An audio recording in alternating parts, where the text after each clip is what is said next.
Hey everybody, it's me, Steve Schnee, the CD Junkie. On this episode of CD Junkie, I am going to be talking about one of the most influential bands ever from the city of Liverpool, England. And no, I'm not talking about John Paul George and whatever that other guy's name is.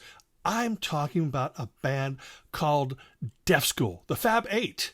And sometimes they were Fab 10, I think, when they first got together. But Def School, seriously, one of the most influential bands in Liverpool. And a lot of American viewers might be going, I've heard of them, but how can they be influential? Well, I'm going to tell you how they were influential when I go through their catalog. An incredible band. They formed in 1974, and they were discovered by Derek Taylor, obviously friend of the Beatles. Now, after the whole British invasion had died, Liverpool became not a very exciting place for music. But it was Def School that revitalized the energy in that city. And the band itself featured Enrico Cadillac Jr., also known as Steve Allen, on vocals. Betty Bright, also known as Ann Martin, on vocals. Eric Shark, also known as Thomas Davis, on vocals. Cliffhanger, also known as Clive Langer, on guitar. The Reverend Max Ripple, also known as John Wood, on keyboards. Ian Ritchie, also known as Ian Ritchie, on woodwinds. Mr. Average, also known as Steve Lindsay, not to be confused with the Steve or Stephen Lindsay from the band The Big Dish, on bass, and Tim Whitaker on drums. Now, Def School was an art band. I mean, if you're into, let's say, early Roxy music, early Sparks, early Split Enz, maybe some Bowie in there, Skyhooks. Basically, bands that created their own formula. Def School fit right in with them. An incredible band. I mean, just one of their songs sounds like it could have come from the 40s or the 50s maybe, or the 60s or the 70s, all at the same time. Just crazy things going on. Very dramatic, very creative, very exciting, eccentric, eclectic, powerful, emotional. Their live performances wowed the audience and inspired people to get up and form bands. I mean, you could probably thank them for most of the stuff that all of us started hearing in the late 70s, early 80s, like anyone from Echo and the Bunnymen and Teardrop Explodes, bands like that. Now, before I get into talking about the albums, I like to start some of these episodes off by telling you how I got into the band. And that's because I would see their albums in the bins here at Licorice Pizza or Tower Records or whatever. And I finally plunked down money on a 2-record album. And, which is strange because their very first U.S. release was a 2-record album. Basically consisted of their first and second albums from the UK. And I took it home and nope, not having any of that. No, thank you, doctor. Not going to touch that with a 10-foot pole. It blew my mind. I mean, you have to remember, this was, must have been 78 when I first heard it. So I was 15 years old, going on 16. I was just getting into punk, power pop, new wave, all this stuff. I'd, moved from the Beatles and the Monkees and the Osmonds and Jackson 5 straight into, the Jam, the Clash and stuff like that. So Def School, no, thank you. Just could not comprehend it. It was only about the second or third listen where I started going, whoa, listen to those songs. And then that's when I really, really started to connect with it. It was the same thing with early Sparks. When I listened to, something like Indiscreet or Kimono My House, I did not get it. But again, I was a little bit young. I guess I should have got it because I enjoyed H.R. Puff and stuff, and that was a mind fuck. But here was this really great, exciting band from Liverpool, signed to Warner Brothers Records, and then out comes their first album called Second Honeymoon. And there it is right there. This album contains probably one of their most well-known songs called What a Way to End It All.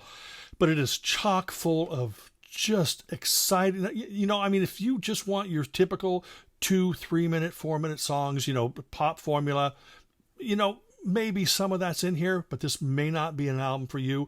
But if you want 7 or 8 different genres crammed into one song, played out almost like a drama. I mean, I don't want to say there's prog elements, but there's elements where it stops and it slows down and it speeds up and changes musical course.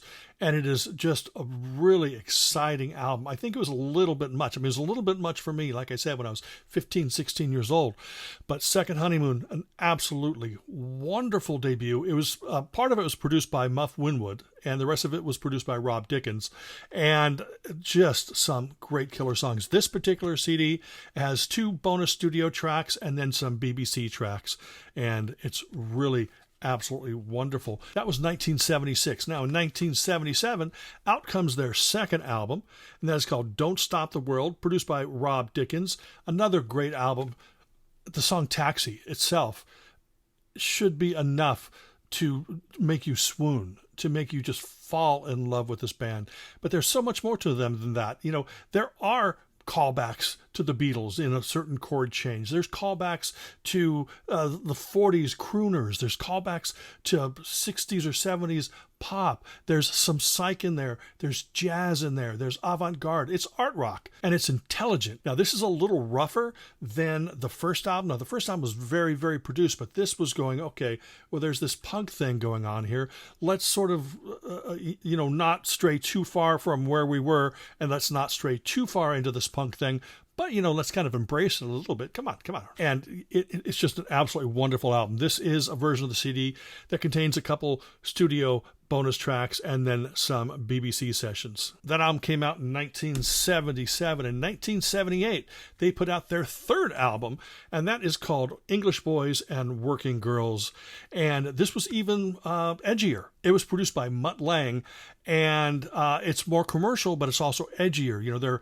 They're definitely not straying from that Deaf School sound, because Enrico and Betty's just got this amazing voice, and so anyway, they're playing off each other. The songs are dramatic, and me being a pop kid, of course, I'm going to find the melodies and the hooks in there, and there's plenty of them. Because look, Clive Langer is a great guitar player, and he came up with some great hooks along with Steve Allen. Other members of the band wrote the songs, but I think that Clive and Steve Allen, or Enrico Cadillac Jr., I think that they're the ones who probably wrote most of the material, or at least honed it.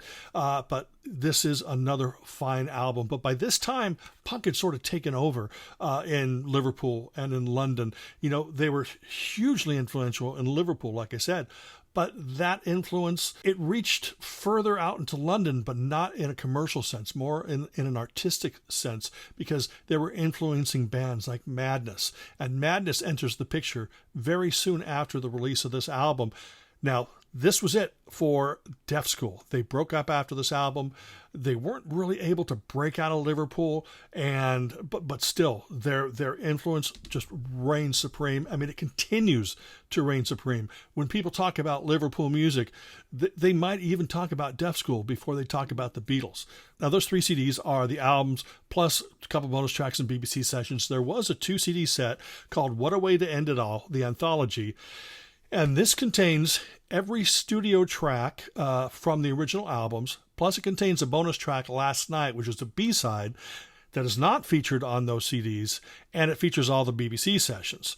Now, those CDs have a couple songs that aren't on this, but this has a song that isn't on any of those. So you're going to need to get all of those. Now, when Deaf School broke up, Enrico Cadillac went back to his original name, Steve Allen, and he fronted a band called Original Mirrors. Now, they didn't have much of an impact. They put out 2 great albums. Their guitar player was Ian Brody, who was in a band called Big in Japan, another big influential band from Liverpool that people still talk about. Ian Brody became a big producer, and he also became the Lightning Seeds. So if you're into the Lightning Seeds, definitely check them out. Betty Bright, real name Ann Martin, formed a band called Betty Bright and the Illuminations, which also featured, I believe at least on a couple tracks, Henry Priestman from Yachts and the Christians, one of my musical heroes. Cliff Hanger, the guitar player, Clive Langer, went on to produce a bunch of albums. Now, he was in a band called Clive Langer and the Boxes, who put out 1 album. But then he joined up with Alan Winstanley, and they produced almost every single Madness album. And they produced Dixie's Midnight Runners 2 Raye album, which was huge. They even produced Bush. But I'm not going to blame Deaf School for Bush. But anyway, what's kind of ironic is that Clive Langer, who was working with Madness, the singer for Madness, Graham Suggs McPherson, ended up marrying Betty Bright and Martin. So there's that. There's a link between Deaf School and Madness, and then Deaf School and Bush, and Deaf School and Dexy's Midnight Runners, and Ian Ritchie, the sax player, also known as Ian Ritchie, went on to play with Roger Waters and a bunch of other bands. And all these guys have just been involved with tons of musical projects. But that wasn't it for Deaf School. They did like some reunion shows in 1988. But then I believe in 2010, singer Eric Shark passed away. And they did some tribute shows to him. But they also released a single called The Survivor Song. Lyrics were written by Eric Shark, and it was co-produced and played by Ian Brody. So it's Deaf School and Ian Brody doing this. And there's also 2 live songs on that. And Survivor Song is great and wonderful, and it's Deaf School. It's just beautiful Deaf School music. Just a great return from them. So the band continued to record, and out comes an EP called Enrico and Betty. And this is just 5 songs, and all 5 of them are fantastic. They sound like classic Deaf School. It's kind of timeless almost, because when you listen to the old Deaf School albums, you can't sit there and go like, oh yeah, that's 76, that's 76. But this continues that great classic original Deaf School sound, bringing all different genres together in one beautiful package. And this came out in 2011. In 2015, they put out an album called Laundrette. And that is another Deaf School. It's got, all the members are there, obviously, except for Eric Shark. And also, unfortunately, Tim Whitaker had passed away as well, the drummer. But this has Enrico and Betty and Max Ripple and Cliffhanger and Mr. Average. And I think Ian Ritchie might be on this. But what this album is, it has some live performances from 2015 intermixed with some studio recordings from 2012. And it's kind of hard to differentiate because their sound is so unique that they're able to reproduce it on stage and in the studio. And it's very, very wonderful. And that is called Laundrette, came out in 2015. Maybe their most commercial album came out in 2017. And that is called Let's Do This Again Next Week. The song Bed and Breakfast, or B&B, could be a Madness song, but it's modern and it's exciting, and it's just absolutely fantastic. And this is just a great collection of songs, very eclectic. They all don't sound like Bed and Breakfast. They're songs that it's art rock. That's all I can tell you. But it's melodic, and it's humorous. It's exciting. It's dramatic. I hate to make the Madness comparison since Mrs. Suggs is in the band, but if you like that sort of Madness where it's very humorous and exciting and fun, but it's also very intelligent, very smart, multi-layered, that's Deaf School. That's Deaf School. It's just really absolutely wonderful. I'm always saying things are wonderful because I truly do believe it. Now, the last CD I'm going to show you here, as you all know, I don't know how to speak proper English, nor do I know how to say things in French, Spanish, German, Scottish, whatever. But this is called Parigi, My Dear, or Parigi, My Dear. And what this is a Japanese collection. It contains one new song called Where Do We Go From Here that was recorded during the pandemic. So they all recorded it separately and put it together, and it's really a wonderful song. But it's also got songs from Laundrette and Enrico and Betty and the Survivor Song, and then a couple rarities as well. So it's definitely a really, really great collection. So, look, you just need everything that I just told you about. And in order to inspire you to maybe check this band out, I put together about a 5-minute medley. It's probably a little bit longer than that, but it features 2 songs from every album that I just talked about, except for the Survivor Song single. That's only got 1 song. But it's just little snippets of these songs to hopefully get you interested in checking out some music by Deaf School. So please sit back, relax, give this a listen, and I will see you on the other side. Oh, why doesn't someone call me out the numbers in the book? But if I'm gonna do this thing, it's you do. What a way to end it all. What a way to end it all. What a way to end it all. What a way to end it all. Oh, what a way to get the ring, ring, ring, ring, ring up the telephone. Get you knock, knock, knock, knock, knock, knock, knocking on the door.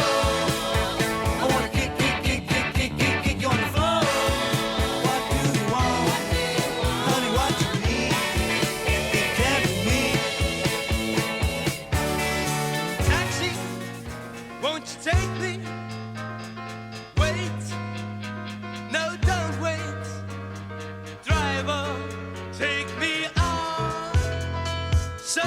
hand through the dark night. Stop now, it's a red light. Find her, she was blind, now she's darling, we met one night in September. You were standing alone by the carousel, and by the gleam in your eyes I could tell. Ooh, love was is it strange? Makes it change. Oh, my name was the tip of the tongue. It's not love, but it's real. It's only what you feel. Golden shower at the end of the day. When I put the pain, join us. You can't trust us, 'cause you're just a refugee. You can't hide it, now you've tried it. Don't deny your hate. Refugee, refugee. Oh, you must be. It might be me, it might be you, singing the survivor song. It's the only thing to do, singing the survivor song. Don't forget to say I love you. I won't forget to say that I love you. You hurt me, boy. Did I hurt you again? You were pretending I was your best friend, but in the end, boy, I saw through you, and you don't know what you do. You turned away, I turned my life around. Now you're back again. There's more to this than that, though. You've got to wear it well. There's more to this than that, though. You cocksure dapper swell. There's more to this than that, though. You've got to wear that whistle right. You've got to wear that whistle right. Broken down aristocrats and downtown pioneers, laden down with promises that lasted through the years.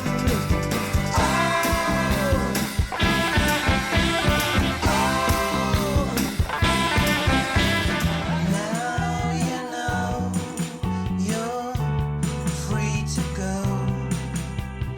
Liverpool late, never too late. Liverpool late. Waiting, waiting, waiting, waiting, waiting on the corner by the sea. Won't you stay with me at my B&B, at the window by the sea? Toast and tea served by me. Yours truly, Miss Beebe's B&B. Top man, top man, top. Get it all together at the top man shop. Top man, top man, top. Fully fitted up at the top man shop. Yeah, yeah. Yeah, yeah. Yeah, yeah. Where do we go from here? Where do we run to now, my dear? Where do we go from here? Where do we run to now? Where do we go from here? Well, that's it. I hope this video inspires you to check out the music of Deaf School. Really worth your time. A lot of us missed them the first time around. I mean, I've been into them since 78, 79, after I got over that initial, what the heck? But seriously, they're a band to check out. If you're out in the wild and you're flipping through the record bins, pull it out. If you are online, order these CDs. Really wonderful. In fact, you can order stuff directly from the band. I'm going to put a link in the description box below so you can get some of the later stuff here. I really appreciate you taking the time to watch this video. Remember to like, comment, share, subscribe to ring that bell for future notifications. And until the next time, remember me. I'm Steve Schnee, the CD Junkie. What